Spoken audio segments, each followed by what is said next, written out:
Assalamu alaykum. Tordagi barliq roman anglag'uchi do'stlar. Biz Abdumet Xo'ja Abdullah Qaraqash yozgan Zulmatlik tuproq romanini o'qib, oldingi qismda Podshoxonning ustozi Akbarxonning xudini bilmas bo'lib qolganligi va ularning og'aynisi Haydar Oltiqo'lning vafot bo'lgan yerlarini o'qib o'tdik. Endi davomini o'qiymiz. Cemaat Haydar Bey'nin yetim bala ekanligini bilib, tushmu-tushdan onunğa yardım qo'lini sundi. Ba'zilari uning yerlikini ko'lashga ketadigan chiqimni ko'tarishdi. Ba'zilari uni yuyib taridi. Ba'zilari xam matolarni sundi. Shunda qilib, ertasi namoz bomdoddan keyin uning namozi o'qilib, meyiti musofirlar bozoriga qo'yildi. Qabriga yetib ketmən topa tashlanib bo'lgandan keyin cho'nglar duolarni qilishib qaytdi. Tuproq beshida Tilla Tunur qatorliq bir qancha bola yukingan peti Podshoxonning qiroatini tinglab o'tiratdi. Podshoxon bolalarcha zil ovozi bilan so'ra yasini shundoq mo'ngluq qiroat qildiki, qabra beshidagi yiroqdagi yulg'unlikda churuqlashib sayrayotgan qushlarmi uning yiqimliq ovozidan ta'sirlangandek timtos bo'lishib qiroatni tinglashayotdi. Tilla Tunurda Xudo Rasulga qiziqmaydigan, ömrida kalima tamjidni eg'ziga ilib baxmagan, bag'ri tosh bu bolamu Podshoxonning yig'lamsirab o'qigan bu yiqimli qiroatidan qalbi larziga kelib ko'zdan to'xtamay musibat yeshini oqqizmoqda edi. Podshoxon uzun duolarni qildi. Bolalarmi uni do'rab duoga qo'l ko'tarishdi. Ular tuproq beshidan yenib, ma'yuslangan holda ko'na qumdonliqdagi shamol o'tishib turgan tashlandiq uyga kelishdi. Bu öy bek kona hem çoğun idi. Öyünün o'ttirisiga qo'yilgan maymoq mash qaramoqqa bularni qishdan chiqara oladigandak emas idi. Lekin balalar necha yildan beri mushundaq turmushqa kunib ketgachga bu ularning xiyoliga kirmaydi. Quyosh neyza bo'yi ko'tarildi. Balalarning bozor o'ynaydigan vaqtimi bo'lib qolgan edi. Balalar shuk bo'lib qolgan Tilla Tunurga qaradi. Tilla Tunurga do'sti Haydar Beyning o'limi bekla eg'ir kelgan bo'lg'achqa, uning ustiga meyit uzitishning qoida murosimlarini obdan bilmagachga, u bugun bozorga chiqish-chiqmaslikqa bir nima deyolmay, yenida turgan Podshoxonga qaradi. Podshoxonmi bu xil qoida usullarga pishiq bo'lmag'achqa, boshda birdam jim bo'lib qilib, andin Tilla Tunurga qarab aytdi. Tillaxon, bo'lg'uliq bo'ldi. Men sana bir gapni uzundan beri aytolmay kelgan. Biz endi bozor o'ynaydigan bu ishdan qo'l uzayli. Balalar Podshoxonning bu so'zidan hayron bo'lib, bir-biriga ajablanib qarashdi. Sizlar hammanglar ko'rdinglar, so'zini davomlashtirdi Podshoxon. Ruslar ko'cha ko'ylarda patmay yürüydi. Bizning odamlarimiz bo'lsa aksicha o'z mahallasida o'zi qisilib yurmoqda. Bina saroylarning hammasi Ruslarning qo'liga o'tib bo'ldi. Bizning odamlarimiz ularning uylarini tozalaydigan ishlamchilarga aylandi. Biz yana mushu bechorlarning yanchuqiga qo'l sunsak, ularning bolalari yana bizda ko'cha ko'ylarga chiqib qolmasmi? Meningcha Haydar Bekning oxiratligini yaxshi bo'lsin desak, bu ishdan balduroq qo'l uzayli. Tilla Tunur Podshoxonga boshqacha amroq edi. Uni bekla hurmat qiladi. U Podshoxonga: "Amsa biz qandoq jon boqimiz? Yaxshi charang bo'lsa aytqin", degandek beshini ko'tarib qaradi. "Bugundan boshlab bizning uyga ketayli. Uyim garchi bek cho'ng bo'lmasa-mu, bu uydan yaxshi. Qishni to'nglamay chiqarib olamiz. Qolgan gapni uyga borganda deyishayli." Podshoxonning so'zi balalarga bek yoqdi, chunki balalar uni bek qobiliyatli deb biladi. Uning o'zlarini yaxshi bir yo'lga boshlab, mang'alaydiganligiga ishonadi. Shunga ular umid bilan Tilla Tunurning ko'ziga qaradi. "Bo'pti, Podshoxonning degandek bo'lsin. Narsalarimizni yig'ishtirib uning uyiga borayli", dedi Tilla Tunur Podshoxonga ishonish nazari bilan qarab. Balalar hayt-huyt degicha yirtilib mazlari ko'rinib qolgan yotgan ko'pirlarni yig'ishtirib barcha laqa-luqqalarni bir chaqının kameri yo'q kona bir qo'l harvasiga besib tayyor bo'ldi. Ular uzunga qolmay Podshoxonning uyiga yetib keldi. Uy jami 3 eg'iz bo'lib, Podshoxon ularni avval mehmonxonasiga boshladi. Ular bu uyga kirib ko'zlariga ishnolmay qoldi. Tomning bir tarafiga qo'yilgan uzun kitob jozisining ichi liq kitoblar bilan to'lgan edi. Supiga silingan zilcha gilamlar uyning pokizligiga moslashib, kishiga bir xil ozodilikni, mehri issiqlikni his qildiradi. Balalar bularni ko'rib o'zlarining turqidan xijil bo'lishdi. Ba'zanlari oyog'idan chiqib qolgan putining barmoqlarini asta tiqib olishdi. Ba'zanlari yirtilib ketgan tamballaridan chiqib qolgan tizlarini, ba'zanlari og'larini yo'gashdi. Poshshaxon balalarni boshlab o'zining hujrasini, andin oshxonasini ko'rsatdi. Oshxona bilan mo'ncha uy o'ttirsida tom bilan ayrilgan bo'lib, balalar mo'nchining eshigini ichib hang-tang qoldi.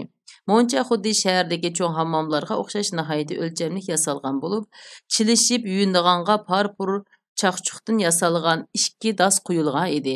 Bundaq chaqchuq dasni shahardagi katta boylarning uyidimi topqili bo'lmaydi. Balalar hayron bo'lishib Poshshaxonga qaradi.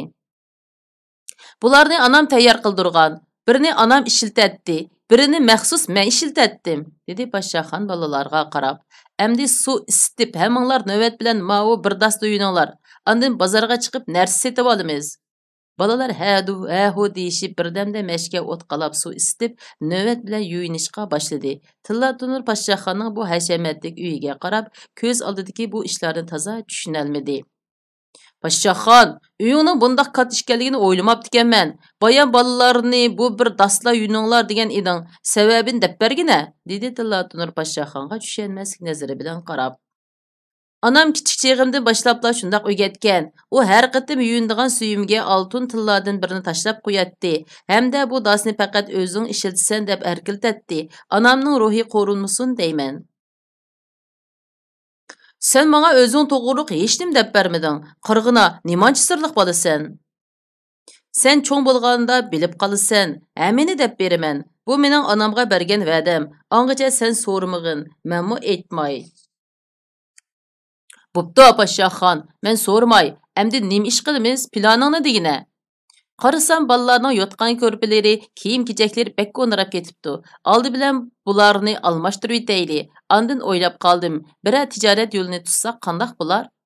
Nim deydigan sen Poshshaxon, bizning unchalik dasmoyimiz bo'lmasa, yana kelib bizning o'g'irlik qilishdan boshqa hunarimiz bo'lmasa, qandoq tijorat qilamiz? Dasmoyni g'am qilma. Faqat sizlar gapim kirsanglar, biz ishni qaytadan boshlay olamiz. Tilla Tunurning ko'ziga Poshshaxon tiximi sirliq ko'rinishga boshladi. Mundaq qilayli Poshshaxon, bolalar yuyinib bo'lsin. Sen yoshdimi, kuchdimi bizning oldimizda. Uning ustiga sen to'la kitob o'qiydi ekansan, muallimdeklar gap qildi ekansan. Shunga sen bizga otamon bo'l. Biz sening siziqing bo'yicha mangayli. Bolalar bekli chaptikash. Ularga men dey, bo'lmasa 2 kunda uyingni xarobiga aylantirib yutadi. Qandoq? Men otamon bo'lsam sening achchig'ing kelmamdi? Poshshaxon Tilla Tunurning ko'ziga tikilib qaradi. Tilla Tunur bu gapni chin dildan aytayotqachqa, uning chiroyida qilcha o'zgarish bo'lmadi. Men ikkinchi otaman bo'lay. Menga xat o'qishni o'rgatgin. Atigan tuproq beshida o'qigan qiroatingni menga o'rgatib qo'ygin. Bak yiqimliq ishkan. Poshshaxon kulib ketdi. Bo'pti, shundoq bo'lsin. Biz qayda bekitib tuzum ichida yashayli. Atidan boshlab men sizlarga namoz o'qishni o'rgatay. Kunda vaqt chiqarib balalarning hammasining savodini chiqarayli. Bu oson gap. Keyin balalarga kitob o'qish vazifasi qo'yayli. Onam doim maktab tarbiyasi ololmagan odam emas. Maktabga kirolmagan odam kitob o'qishni o'ziga 3 vaqt g'izo yegandek odat qilib olishi kerak. Bo'lmasa tirilganda Allohning oldida ko'zi ko'r bo'lib qo'pidi deydi. Do'stlaring gap anglarmi Tillaxon? Uningda chatoq yo'q. Bolalar gapimni anglaydi. Shug'unisi bularning chiqimini qanday qilib tuzlarmiz? Endi buni deyishmayli. Men ishlagan yerga ishchi kam emas. U yerga odam olmaydi. Qarasam shaharda 2 xil ishda odam qiskan. Biri gezi sotadigan ish, yana biri oyoq maylaydigan kasbda. Bolalarning oyog'i yenik. Tushdan burun gazitni ko'ch-ko'ylarda tovlab yurib sotayli. Tushdan keyin muqim bir yerda o'tirib gazit sotqash maydamchilik qilayli. Men hisoblab baxtim. Biz hargiz ziyon tortmaymiz. Sening chiqanda? Nim desang shu, mening sang deydigan yana bir gapim bor edi, deymi? Ayta. Tilla Tunur hujraning eshigini yopib Gipimning biri ikkimiz haqiqiy aka-uka bo'lishayli. Sen menga aka bo'l. O'lsakmi tang o'layli. Buningga ma'qul demsan? Ikkinchisi-chi. Oldi bilan gapim javob ber. Qolganini ondan deyman. Bo'ladi. Hozir har ikkimiz yuyinib chiqib, Qur'on tutishib, Alloh yo'lida aka-uka bo'lishayli. Endi qolgan gapni degina. Gapimiz gap emsa, yana biri. Degina odam taqozo qilmay. Haydarbekni aytib etgan Rusni o'ltirib yetay deyman. Poshshaxon uning po'chilik bilan gap qildiganligini bilatdi. Biroq bu qitim uning talabbuzidan bir xil samimilik chiqib turadi. Poshshaxon ehtiyot qilgandek ikki yonga qarab o'tib, beshini uning yoniga akilib pisirlab gap qildi. Ko'nglimdagin gap qilding Tillaxon. Men shuni dey deb turgan. Bizning qo'limizdan keladi.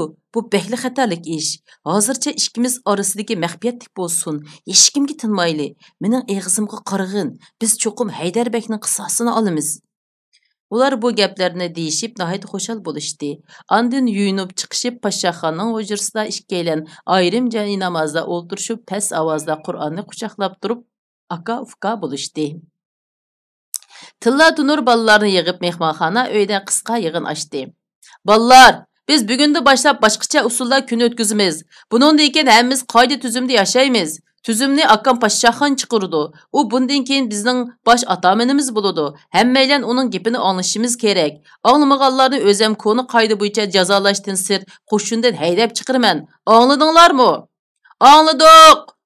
Balalar o'llik ovozda tang to'lab javob berdi. Әмсә қалған gapni akam desin, dedi Tilla Tunur Poshshaxonga kulib qarab. Shundaq bo'lsin balalar, biz endi tuzumga kunishimiz kerak. Boshda hammanglarga eg'ir keladi, keyin hammamiz buningga kunib ketamiz. Gapimiz gapmi? Gapimiz gap Poshshaxon, dedi balalar jo'shqin ovozda. Birinchidan, har qanday kishining narsa keraklarini o'g'irlamaymiz. Bir-birimizni laqam bilan atamaymiz. Biz gerçi yetim bolsaqmı adam balası. Biz avval özümüzü hürmetlişimiz gerek. Biz hemimiz bugünden başa bir aile kişileri bulduk. Şuna öz aldığımızga ihtiyari hareket kılmayımız. Düşendinlar mı? Balalar xuddi kichik askarlardek Poshshaxonning har bir so'ziga beshini lingishitib ma'qulligi bildirib atdi. Ikkinchidan, Poshshaxon bu tuzumlarni oldin ola yezib yodlab olgandek bemalol o'ttirga qo'ydi. Balalar boshdan oxir tuzumga bo'ysundiganligini ifoda qilib bildirdi. Tilla Tunur birinchi bo'lib yanchiqutga yerim bo'lgan sigaret qipini chiqarib, yerga tashlab putti bilan yanchidi. Boshqa balalarning yenda sigaret bo'lmasmi lekin ular cho'nglarni do'rab tamaka chekatdi. Shunga ularmi o'zlarining va'dasini bildirish uchun Tillaxon dastigan sigaret qipini tang dastashga boshladi. Shunda qilib kichik yig'in tugidi. Ular kona qo'l harvisiga yotgan ko'rpa qatorliq narsalarni tushirmay bozorga aldirab minishdi. Poshshaxon o'zining boshqa 6 balaning qishliq kiyim-kechaklarini oyog'idan quloqchisigacha yig'ildi. Andin yotgan ko'rpa sotadigan joyga berib 6 kishilik yotgan ko'rpa setib oldi. Kechga yaqin butun savdo tugidi. Balalarning xush bo'lganidan og'zi quloqiga yetdi. Ular uyga qaytib chiqishib Poshshaxonning keyindan uning harakatini do'rab sham va xufton namozlarini o'qib bo'lguncha qozondagi varaqshib qaynayotgan go'shtmi pishib ulgurdi. Ular qo'rsqini rosa to'yg'izgandan keyin umridagi unutulg'usiz bu xushallik minutlardan hayajonlanib, xeyli uzungacha paranglashib uxlamadi.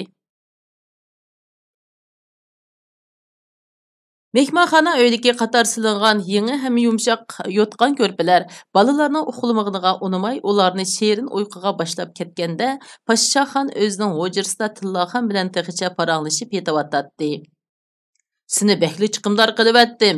Men sana umr bo'yi qazdor Poshshaxon, dedi Tillaxon derazadan tulun bo'lib ko'ringan oyga qaraganicha. Undaq demegin, iliq kuni sen jiningni tikib meni qutuldirmagan bo'lsang, u yakchashma meni allaqachon o'ltirib etgan bo'ladi. Men sana qazdordi, dedi Poshshaxon tulun oyga qarab ulug' kichik tinig'icha. Haydar olti qo'l yo'q. Haydarbek bu kunlarni ko'rgan bo'lsa qancha xush bo'ladi. U qaysi kuni oqshomda to'ngib ketib zodi uxlay olmagan edi. U mendan biz qachonmi issiq yotganda rohat bir yetib boqarmiz-a deb so'rgan edi. Bichora, uningga bak ichim og'riydi. Tillaxon so'zlab o'tib ko'ziga yosh oldi. Odam degan ho'l narsa Tillaxon. Biz atdigan bir qerindishimizni yerga ko'mib qo'ydik. Kechda bo'lsa yana kulishib tomoq yedik. Biz texi o'limning nima ekanligini obdan bilmaymiz. Ichingga bak ilib ketmagin. Tunugunki maydonda bir qanchadan u ablaqni tunibdi ekan. Ular uning cho'ng harbiy boshliq ekanligini, Turkmanistonning bütün paxtalarini ashno setib olganligini aytishdi. Paxtalarni? U harbiy turib paxta bilan haplashamdi ekan? Poshshaxon jiddiy burilib Tillaxondan so'radi. Ularning deyishicha paxta shirkati nomda hukumatning bo'lgan bilan amaliyotda mush ablaqning ishkan. Ular uni biladi ekan. Sizningcha uni pash qilganning foydasi bo'larmi? Yo'q Tillaxon, pash qilganning foydasi yo'q. Ularning radioda aytganlar butunlay yolg'on. Ular xalqni shundoq deb aldaydi. Saqchi idorasi bu Ruslanning qo'lida. Navoda u harbiy bo'lsa, uning bir balini etib etishi hech qancha ish emas. U butun shahar xalqini etib olsam, hech kim uni so'ramaydi. Deginingni rasmikin deyman. Bu bozorga mas'ul soqchilarning boshlig'i atidin kechgacha vodka ichib yuradigan zaboy bir Rus edi. U mendan haftada bir pul oladi. Berginimni ozjiq demay, yonchuqiga silib bizni ko'rmasga soladi. Bu maxfiyatlikni bugun sana deb soldim. Qanday qilsak bo'la? Kallamda o'ch idishdan bile xiyol yo'q. Kallamga bir amal keldi. Hozircha mushni bo'lsin qilib baqili Tillaxon. Meni qachon hukm dersen? Qur'onning oldida yomon bo'lmamdi. Degina, qandoq amal u Pashaxon? Qur'onning oldida emas, Allohning oldida degan hukm. Sen bu Pashaxon demay aka degina mundaq. Ular kulishgincha quloqlariga pisirlashib topgan amaldan xo'sh bo'lishib uxlab qilishdi. Әтісі әттеген намаз бамдаттың бірінші әзаныда Пашшахан орнынан тұрып мехманханадагы түнөгүн кеч қойған мәшнің күлісini ilib от қалашқа башылды. Тилла Донур оның buncha сәр тұрып кетидиганлыгын билмейди. У Пашшаханның балалар ятқан өйдө неме иш кылып атканлыгын билиш үчүн яңа чапынны епинчаклыгынча мехманханага чыкты. Buncha сәһәрдә неме иш кылып атсың, ака? Dedi Tillaxon мәштики otni pövlab atқан Pashshaxonga qarab. Pes gap qil, ular uyg'onib ketmisin, dedi Pashshaxon ovozini paslab. Ha, bildim. Sen har kuni mushundaq vaqtda o'rningdan turamsan? dedi Tillaxon ovozini paslab Pashshaxonning yoniga do'ng'oyib kelib. Shundoq, men tug'ilishimda onam meni bosh azonda uyg'otib ko'ndiribdi-ekan. Aqlimga kelganda beri bu menga odat bo'lib ketiklik. Men azon ovozi chiqmismi mush chaqda uyg'onib ketaman. Tova, biz kun chiqcha uxlab kunib ketibdi-ekanmiz. Musulmon bo'lmoq shuncha jafo ishkina? Bundan keyin har kuni mushundaq chaqda turamdi. Albatta, kun chiqcha uxlaganlar u dunyoda Allohning jamolini ko'rolmaydi. Onam shundoq degan. Sana eg'ir kelamdi-ekan? Yo'q, shu uyqumizdan uyg'onmoq taskan shu. Kunib ketasan. Keyin men uyg'otmasam sen o'zing bizni uyg'otadigan bo'lib ketasan taxi. Ular kulishib o'ltirib, paranglarini qilishib bo'lguncha mashdagi o't gurkirab kuyishga boshladi. Pashshaxon o'tunda qalagan o'tning cho'g'i uchib bo'lguncha gurjakni ilib ko'mirxonaga ketdi. Hey balla, hey, o'rninglardan turinglar. Tez chopsan turinglar. Namoz vaqti bo'ldi, dedi Tillaxon loydak uxlab ketgan bolalarni qo'li bilan nuqib uyg'otdi. Balalar onun gepini tingşaş uyaqda tursun, bir-biriga putini artishib texmi uyquga ketivatdi. Taladin kirgan Pashshaxon bu ahvolni ko'rib kulib ketdi. Hey, bo'ldi uyg'atmag'ina. Bugun dastlabki kuni balalar qonga chuqlib olsin. Namoz vaqtiga yaqin uyg'otayli. Pashshaxon shundaq degach, gurjakdagi kumbirni mashga chaqirtib soldi. Namoz vaqtiga yaqin Tillaxon balalarni shaplaqlaganchilik qilib bir uyg'otdi. Balalar esnishib o'rnidan turib tahorat olg'ili manganda, Pashshaxon ularga tahorat ilishning usullarini tafsili o'rgatdi. Shundaq qilib 7 bala dastlabki kuni masjidga chiqmay uyda namoz o'qiydigan bo'lib, jay namozlarini silishib namozga turdi. Pashshaxon sunnat namozini o'ziga qarab o'qishni buyurib, namoz o'qiyotganda balalar jay namozda turib bir-birining harakatidan kulishib, kulgisini to'xtata olmadi. Pashshaxon ularning kulginini anglab kulib silib, namozini buzib soldi. Bu qitimliq roman o'qishimiz mush yergacha bo'ldi. Kelar qitim ko'rishayli, xayr xo'sh.